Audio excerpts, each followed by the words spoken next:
You got to have a fan base to do it. It was kind of like...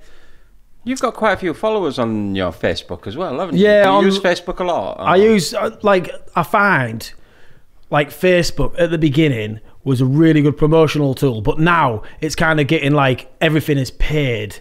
You know what I mean? So I'll just use my profile now.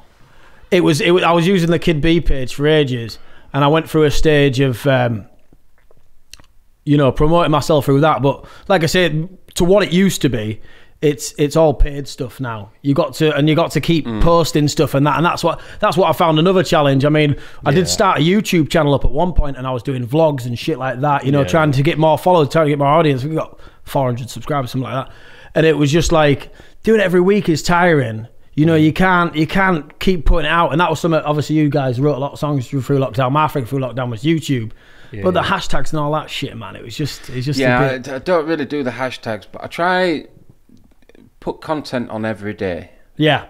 And if we're doing a gig or so, we've started doing like the vlogs. I want to go back into that. When we're doing myself. gigs, we'll take some pictures and a couple of videos and kind of like just slap it all together in like a quick 1 minute sort of video, and then just content. End of the day, it's content. Yeah, I think a lot of people who are traditionally successful doing like local scenes don't really understand social media, because they've been doing it for a long time and they want to keep doing it as the way they've always done it, but they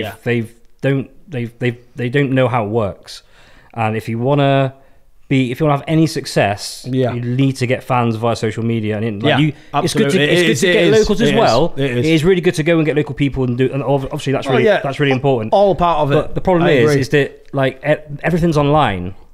You know, you can't escape it. You can't escape the fact that everything's online. They don't have to do that. So for me, like finding you, like that video you spoke about earlier with the guitar, I mean, you just did that like on one evening, and then we did what we've done one recently where like it's us mixing, you know, and it's got a song in the background. I think it was El Clasico, the classical one we did, and you know we're just mixing and whatnot. Yeah.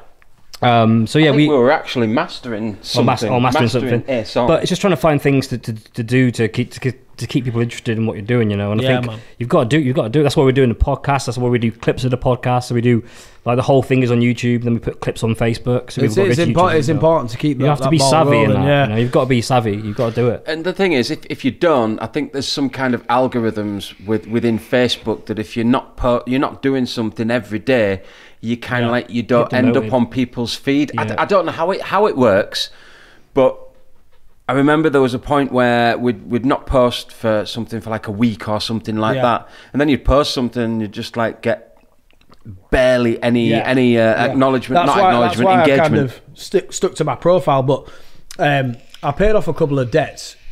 You know, so it was good. Like going back to my build-up music career kind of thing, where I was at. I paid a couple of debts off, and you like that?